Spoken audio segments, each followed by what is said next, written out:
ठीक है, आगे रखना साहब। आज के आप मानते हैं न्यायिक प्रक्रिया को भी आप मानते हैं। अगर न्यायिक प्रक्रिया के जरिए कोर्ट एक आदेश समाचार देता है कि भाई सर्वे हो रहा पर है, तो कोर्ट के आदेश पर ही सर्वे हो रहा है, फिर उस सर्वे सर्वधर्म पर सौहार्द का विचार पीडीए के हिमाचल प्रदेश पीडीए के कोऑर्डिनेटर डॉक्टर शेख का बयान। इस पर संविधान के मुताबिक ध्यान दें हिंदू और मुसलमान। बाबरी मस्जिद इन्होंने शहीद किया। सुप्रीम कोर्ट ने कहा कि एक क्रिमिनल कॉन्स्पिरेसी थी, जो जज साहब ने बरी किया, उस जज साहब को लोकायुक्त बना दिया गया। ये तो इनकी फितरत है ना। आप देख लीजिए, 4 जज इसी बीजेपी के सरकार में निकले थे कि सरकार का दबाव है, प्रेस कॉन्फ्रेंस किए थे। आज जो अदानी को जो जज साहब ने रिलीफ दिया, वो चेयरमैन बना दिया गया। क्या कर सकते हैं? किसी को डिवाइन खबर आती है, A to Z याद, अर्नब टू जुबैर याद आता है, उमर खालिद शर्जील नहीं आता। और यूपी योगी आदित्यनाथ क्या करेंगे? उनके बाद हेल्थ पे, पूरे हिंदुस्तान में हेल्थ पैरामीटर पे योगी बात नहीं कर सकते हैं, एजुकेशन पे बात नहीं कर सकते हैं, मिड डे मील पे बात नहीं कर सकते हैं, इंफ्रास्ट्रक्चर पे बात नहीं कर सकते हैं, रोजगार पे बात नहीं कर सकते हैं। उत्तर प्रदेश का लोग इजराइल जा रहा है, वो पर तो खुश है। अरे आप रोजगार का वादा किया था, 2 करोड़ रोजगार उत्तर प्रदेश में रोजगार, उस पर बात करो ना। अरे मायावती जी ने एक एक्सप्रेस बनाया, अखिलेश जी ने बनाया, आज क्या बनाए सिवाय बकैती के? हर दिन छीनतारी, हर दिन बलात्कार का रेट, हर दिन औरतों के साथ जुल्म हो रहा है पूरे भारत में। नीति आयोग और एनसीआरबी डाटा देख लीजिए। योगी आदित्यनाथ को उत्तर प्रदेश की जनता ने औकात दिखाया और दिखाएगी। ये अहंकार टूटेगा। देखिए, इनका बीजेपी का एक एमपी जो है लोकसभा में जो घायल हुआ, उसको पूरा रविशंकर प्रसाद और पूरी मंडली देखने चली गई। और हिंदू हृदय सम्राट लाल मैंने वो आईसीयू में मोदी मिशन पूछने नहीं गया है। मुस्लिम मोर्चा हिमाचल प्रदेश की तरफ से 7 सूत्रीय पेटिशन गृह मंत्रालय में ये प्रधानमंत्री, रक्षा मंत्री, गृह मंत्री और गवर्नर उस वक्त के सतपाल मलिक जी कश्मीर, उनसे दरख्वास्त की कि भारतीय संविधान के मुताबिक जो सबको मौलिक अधिकार दिए हैं, उनका अनुपालन कानूनी, शरई यानी धार्मिक तौर पर आस्था और अकीदे के मुताबिक कराया जाए।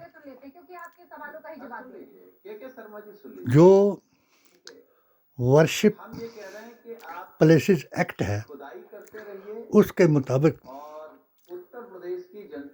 भारत में रहने वाला जो मुसलमान है, उस संविधान की अतायत करते हुए और हज़रत मोहम्मद मुस्तफ़ा सल्लल्लाहु अलैहि वसल्लम की ज़ुबान की अतायत करते हुए तफरका मस्जिद इसको समझ करके इस पर अपना दावा छोड़ दिया जाए।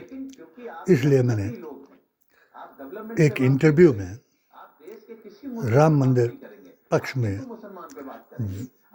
वैदिक इस्लाम भारत की शान के मुताबिक बयान दिया। और जिन लोगों ने आज तक मुसलमानों ने बाबरी मस्जिद का राग नहीं छोड़ा, वो एक दूसरे के साथ लड़ाने के बजाय कुछ नहीं कर सकेंगे। और जो योगी, मोदी और अमित शाह ने किया, शायद उसका मैं जिक्र करूं तो मेरे कलेजे में पीड़ हो जाती है।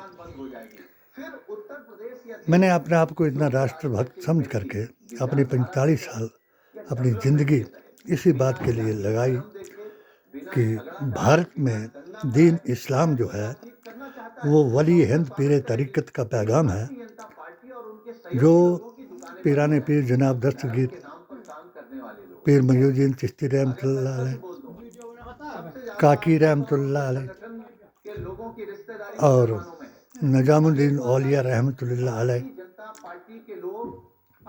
फरीदुद्दीन शाह किश्तवाड़, इनके जरिए से दीन इस्लाम आया। और जिन्होंने औरंगजेब को ऐसा ही पीर बताया और फतवा आलमगीर को महत्व दे करके हिंदू मुसलमान कराया। उसने 1949 के फैजाबाद हाई कोर्ट फैसले के मुताबिक आपस में मुसलमान को लड़ाया और 72 फिरकों में सियासत में अपने साथ मिला करके महराज के मुर्गों को और सियासत के गुर्गों को ओहदे पर बिठाया और उसकी वजह से हमारे सर्वधर्म सौहार्द को मिटा दिया।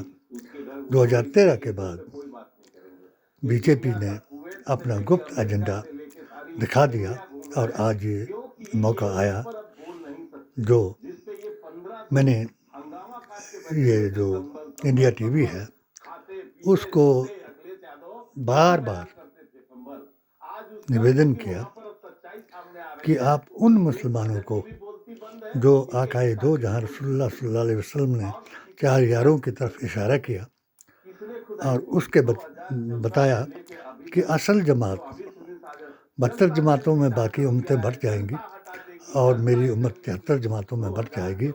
असल जमात जो होगी वो इन जो 4 यारों का इत्बा करेगी वो असल जमात होगी। इमाम आज़म को इन पर सबकत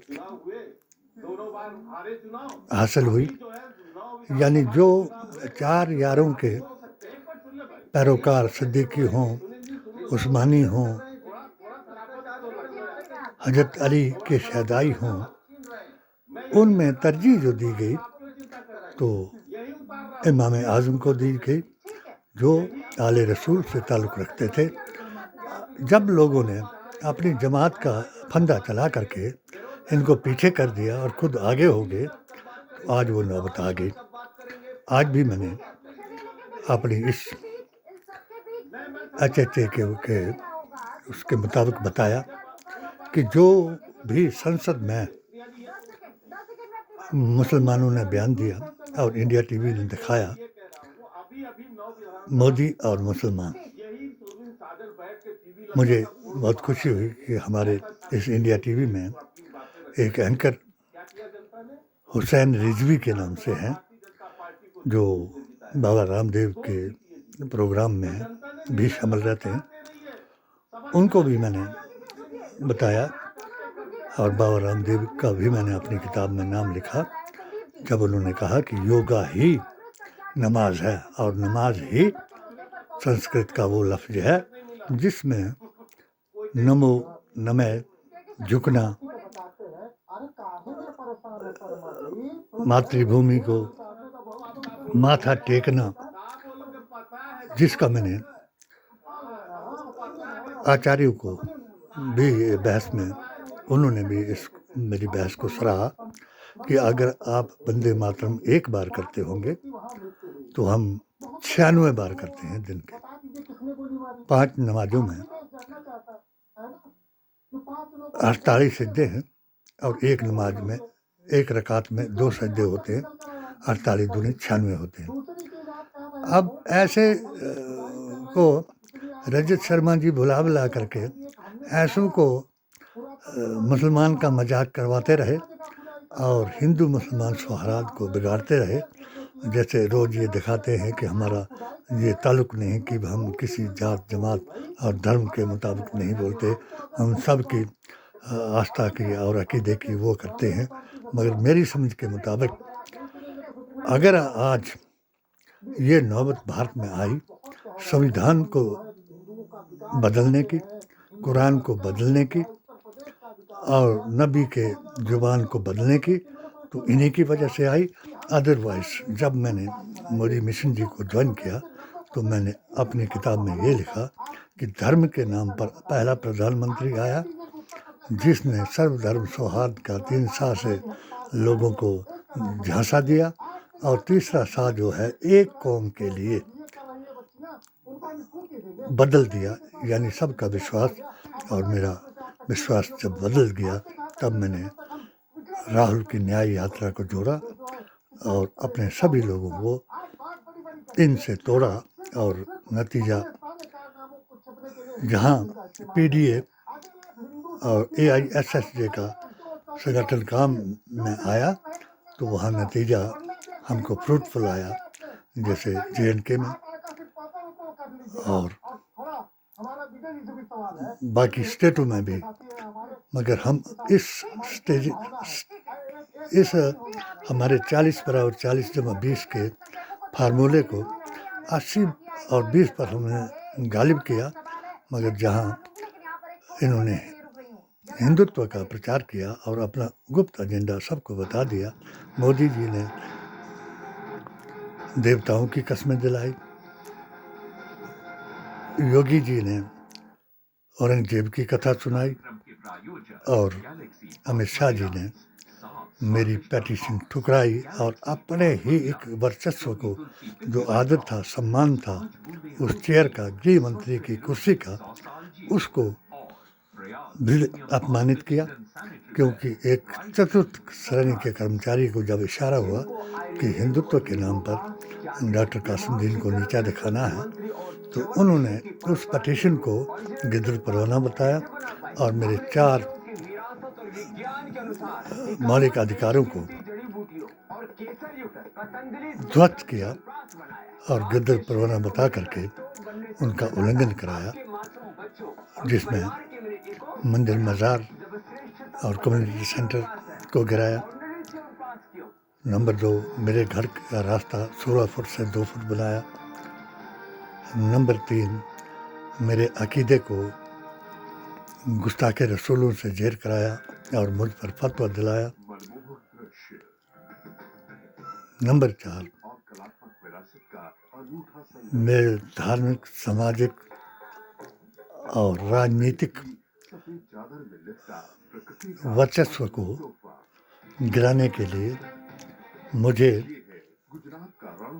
औरंगजेब की औलाद से घर में ही घुसकर मारने की कोशिश की गई और उन लोगों को शाबाशी दी गई जिन्होंने पूरे भारतवर्ष में गुस्ताखे रसूलों को अच्छा समझा, और मोदी जी ने इन्हीं गुस्ताखे रसूलों को, बेअसूलों को अपने साथ मिलाया और संविधान को बजाय 1947 के डॉक्टर अंबेडकर के संविधान को बदलकर आज संविधान जो है 30 जनवरी 1948 का संविधान बन गया। यानी मुसलमान बद अकीदा जमातों का गुलाम बन गया और गौर से वादी हिंदुत्व का गुलाम बन करके आपस में नफरत का पैगाम दे करके जुदा हो गया। वरना वैदिक इस्लाम ही भारत की शान थी। सनातन और इस्लाम भारतीय संस्कृति की 2 आंखें हैं। जिसने भी इनको तोड़ने की कोशिश की वो ज़रूर टूटेगा। मेरा निवेदन है सबसे कि अपनी आस्था और अकीदे के मुताबिक अपने आप को दुरुस्त करें और संविधान, कुरान और नबी की ज़ुबान को साकार करने के लिए संविधान बचाओ, ईमान बचाओ और हमारे इस एआईएसएसजे के अभियान में जुड़ जाओ। जय हिंद, जय भारत, जय भीम।